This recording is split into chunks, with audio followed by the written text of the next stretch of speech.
धीरे धीरे क्षमा भाव समाप्त हो जाएगा। प्रेम की आकांक्षा तो होगी और आवश्यकता न रह जाएगी, झर जाएगी। पाने की बेचैनी और खो देने की पीड़ा। एक अनंत प्रतियोगिता होगी जिसमें लोग पराजित न होने के लिए नहीं बल्कि अपनी श्रेष्ठता के लिए युद्ध करेंगे। श्रेष्ठता? ओ, कितनी क्रूर कहानी है ये श्रेष्ठता की। सुनाऊं किसे? ये विक्रम तो अभी तक आया नहीं। यदि स्वयं को ही सुना दिया तो प्रश्न किससे पूछूंगा? बेताल, कहां छुपे हो तुम बेताल? आ गया, अभी नाम लिया और आ गया राजन।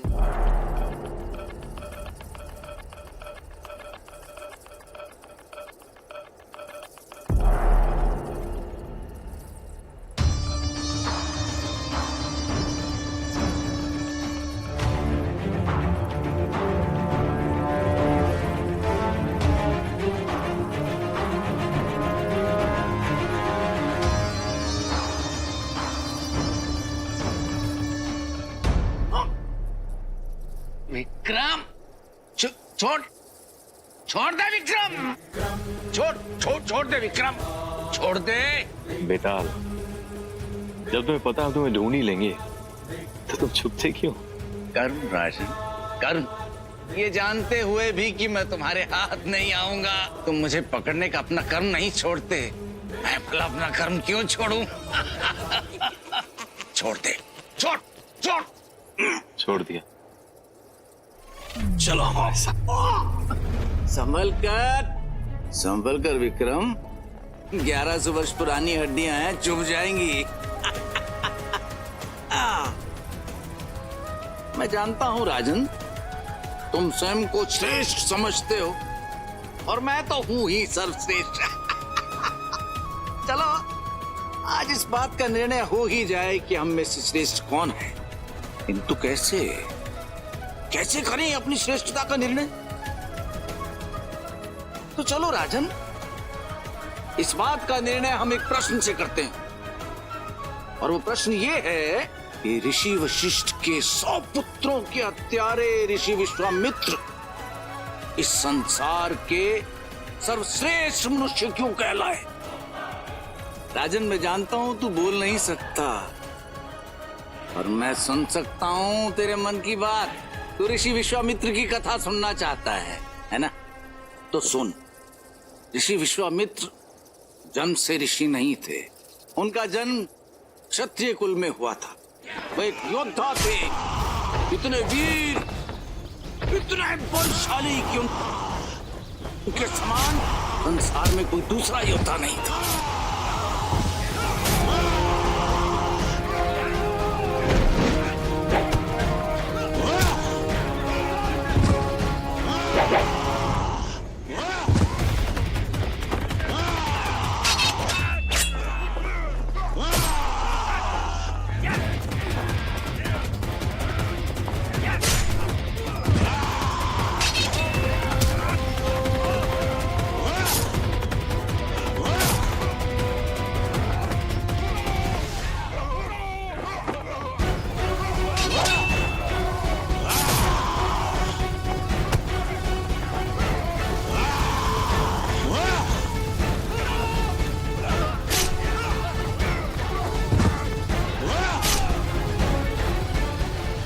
जिस प्रकार ऋषि विश्वामित्र के समान कोई दूसरा योद्धा नहीं था, ठीक उसी प्रकार ब्रह्मदेव के मानस पुत्र जन्म से ब्राह्मण ब्रह्म ऋषि वशिष्ठ के समान कोई दूसरा ऋषि नहीं था। राजन, जिनके आवाहन मात्र से हवन कुंड में अग्नि स्वयं प्रज्वलित हो जाती थी, उन्हीं ब्रह्म ऋषि वशिष्ठ के 100 पुत्रों की हत्या क्यों की थी विश्वामित्र ने? तब भी वे संसार के सर्वश्रेष्ठ मनुष्य क्यों कहलाए? तू सोच रहा होगा, विश्वामित्र ने वशिष्ठ के 100 पुत्रों की हत्या क्यों की? तो सुन राजन, ये बात तब की है जब विश्वामित्र ऋषि नहीं थे, राजा थे और उनका नाम विश्वरथ था। एक दिन वो युद्ध में विजयी होकर अपने शस्त्र सैनिकों के साथ वापस लौट रहे थे।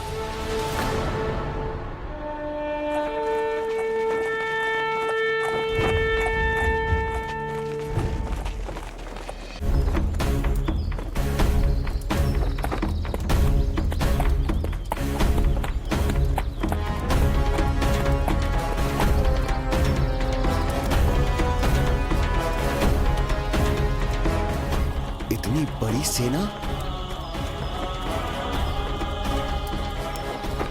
इतनी बड़ी सेना तो राजा विश्वरथ की ही हो सकती है।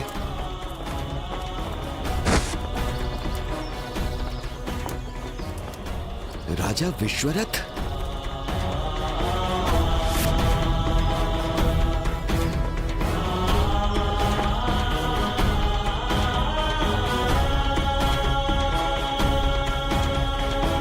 महाराज, आपका और आपकी समस्त सेना का हमारे आश्रम में स्वागत है। ऋषि वशिष्ठ, आपको ज्ञान भी है कि आप क्या बात कर रहे हैं। आप राजा विश्वरथ और उनके सहस्त्रों सैनिकों के स्वागत की बात कर रहे हैं। हमारी इतनी बड़ी सेना और आपकी छोटी सी कुटिया, आप हमें खिलाएंगे क्या? महाराज, मैंने जो कहा है वो सोच समझकर कहा है। आप निसंकोच हमारे आश्रम में पधारिए। सैनिकों के विश्राम और उनके भोजन की चिंता हम पर छोड़ दीजिए। ऋषिवर, एक बार फिर सोच लीजिए, कहीं ऐसा न हो कि आप हमारा सत्कार करने में सक्षम न रहें और आपको हमारे क्रोध का भाजन बनना पड़े। आप पधारिए महाराज। आपके और आपके समस्त सैनिकों के आतिथ्य में कोई कमी नहीं रहेगी। आइए। राजन, ऋषि वशिष्ठ विश्वामित्र की विशाल सेना का स्वागत सत्कार करना चाहते थे, किंतु विश्वामित्र को इस बात का पूर्ण विश्वास था कि वे ऐसा करने में पूरी तरह से असफल हो जाएंगे, परंतु वे इनके इस आत्मविश्वास का कारण जानना चाहते थे। वो समझना चाहते थे कि ऋषि वशिष्ठ उनकी विशाल सेना को भोजन कैसे कराएंगे।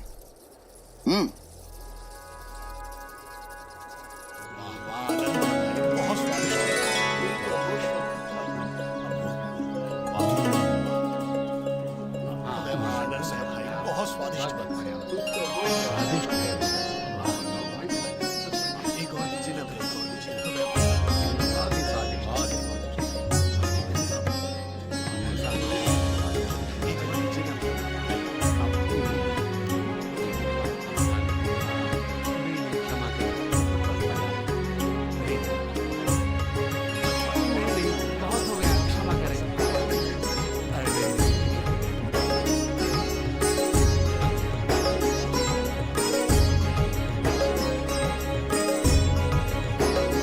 लीजिए महाराज, मिष्ठान लीजिए महाराज।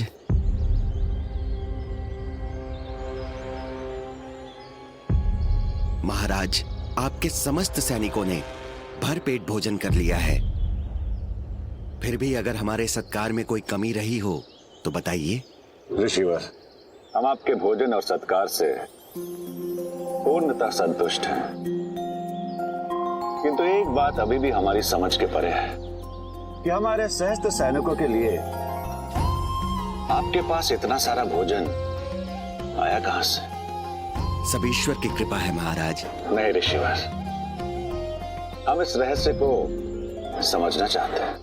महाराज, अगर आप वास्तव में इस रहस्य को जानना चाहते हैं कि इतने सारे लोगों के भोजन की व्यवस्था हमने इतनी सरलता से कैसे कर दी, तो आइए, चलिए।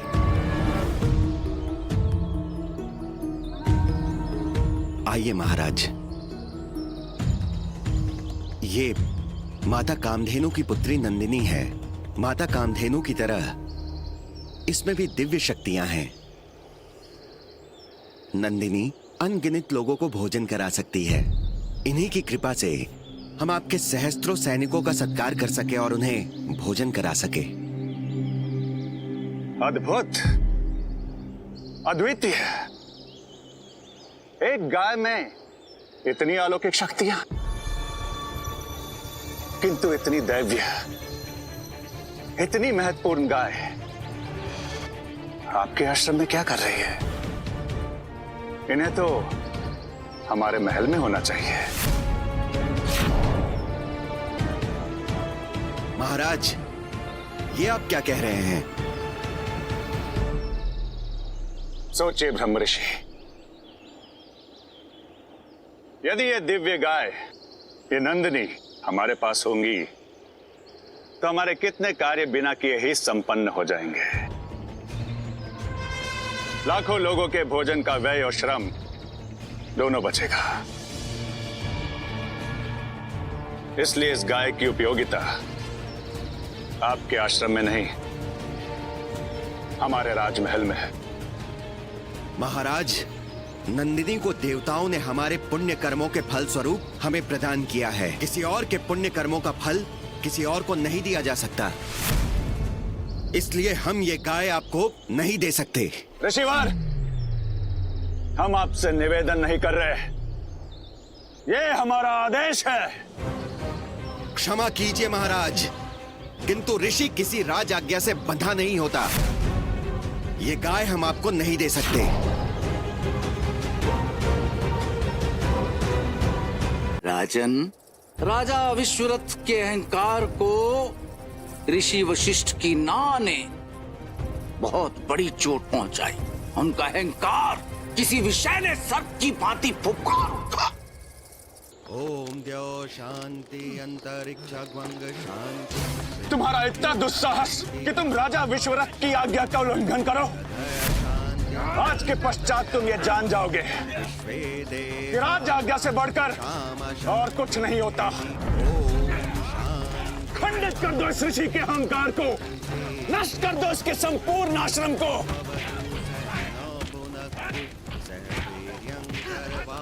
महाराज, ऐसा अपराध मत कीजिए महाराज कि पिताश्री विवश होकर आपको दंड दे दें।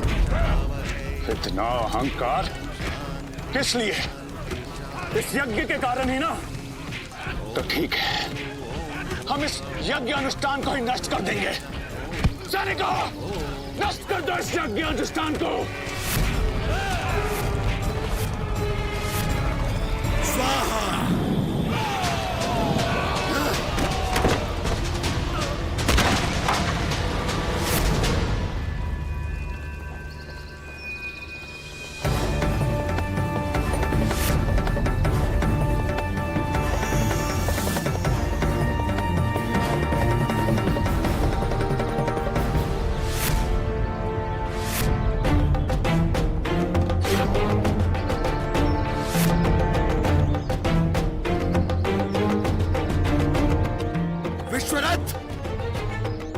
शस्त्र बल से कहीं अधिक शक्तिशाली होता है तपोबल।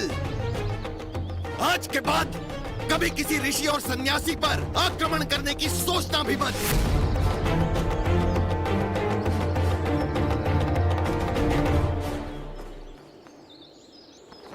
क्षत्रिय वही भारी जिसमें निर्भयता की आग।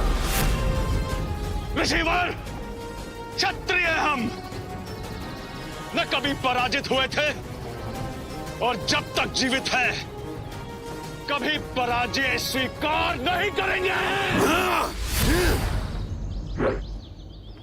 विश्वरथ, यदि मैं चाहूं तो अपने तपोबल की शक्ति से अभी तेरा अंत कर सकता हूं, लेकिन संसार का सबसे बड़ा दंड होता है प्रायश्चित। तो जा, आज मैं तुझे प्रायश्चित करने का एक अवसर देता हूं। मैं तुझे क्षमा करता हूं।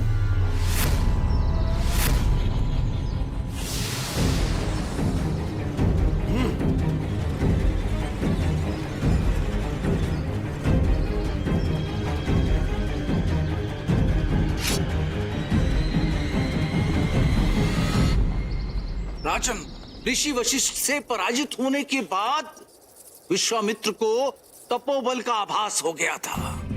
उन्हें समझ आ गया था, एक व्यक्ति के तपोबल के सम्मुख उनके लाखों सैनिकों की शारीरिक शक्ति, उनका राजपाट कुछ भी नहीं है। अपने जीवन की एकमात्र पराजय से सीख लेकर उन्होंने ऐसा निर्णय लिया जिसकी आशा किसी ने भी नहीं की थी।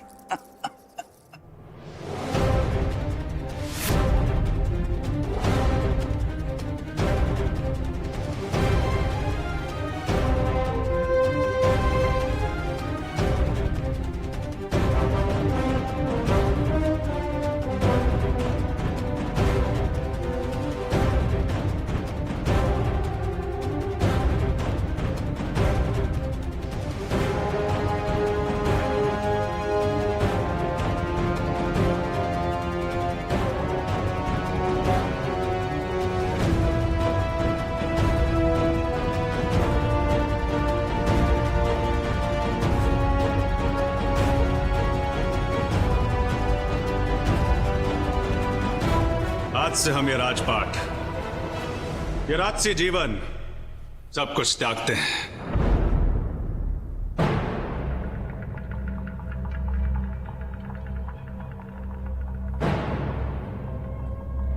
अब इस राज्य का उत्तरदायित्व आपका है गुरुदेव। हमें आज्ञा दें।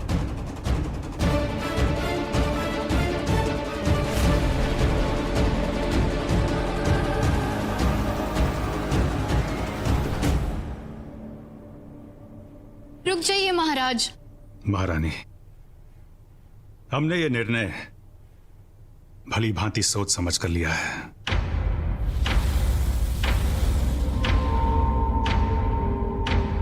अब आप भी ये समझ लीजिए कि आपके पति की मृत्यु हो गई है। महाराज, यही सत्य है देवी। प्रियजनों के लिए, परिवार के लिए, इस संसार के लिए राजा विश्वरथ की मृत्यु हो चुकी है। किंतु आप ये क्यों कर रहे हैं? ईश्वर का दिया हुआ सब कुछ तो है हमारे पास। हमें भी यही लगता था कि हम इस संसार के सबसे शक्तिशाली व्यक्ति हैं, किंतु ऋषि वशिष्ठ ने एक ही पल में हमें पराजित कर दिया। अब उनसे प्रतिशोध लेने का एक ही मार्ग है, तपोबल।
विश्वामित्र को तपस्या करते हुए सैकड़ों वर्ष बीत गए और एक दिन उनकी तपस्या पूर्ण हुई और फिर अपने सबसे बड़े शत्रु वशिष्ठ को जीतकर हम बनेंगे विश्वामित्र। और राजन इस प्रकार राजा विश्वरथ बन गए विश्वामित्र। उन्होंने अहंकारवश हठ योग करके घोर विनाशक दिव्य शक्तियां अर्जित कर ली और जा पहुंचे ऋषि वशिष्ठ के आश्रम।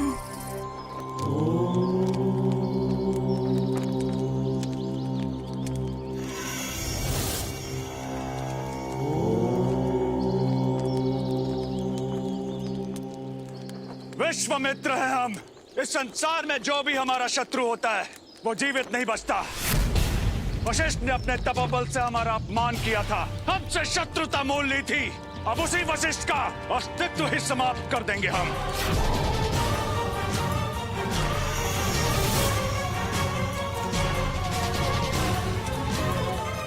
राजन, सम्मान से नाम लीजिए मेरे पिताश्री का।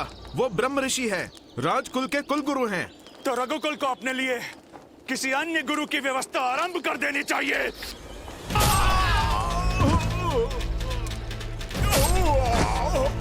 राजन, मत भूलिए कि हमारे पिता से पराजित हो चुके हैं आप। क्या आज पुनः पराजित होने आए हैं आप? अपने पिता के भांति ही तुम भी अहंकारी हो। वशिष्ठ के अंत का आरंभ हम तुम ही से करेंगे, तुम सबका अंत करके।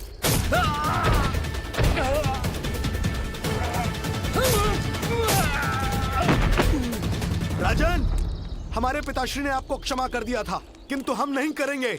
इस अपराध का एक ही दंड है, मृत्युदंड। पेड़ को काटने से पूर्व जिस प्रकार उसकी शाखाएं काटी जाती हैं, उसी प्रकार हम तुम सबका अंत करेंगे।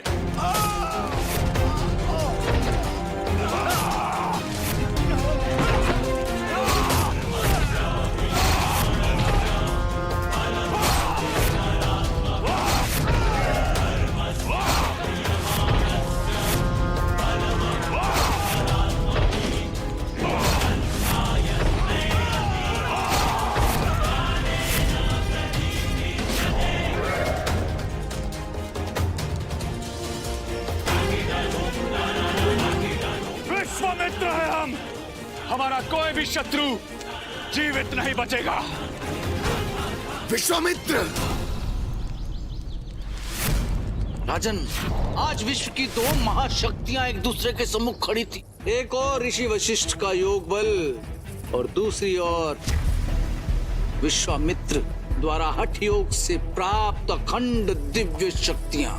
एक और वशिष्ठ के 100 पुत्रों की हत्या और दूसरी ओर विश्वामित्र का अहंकार।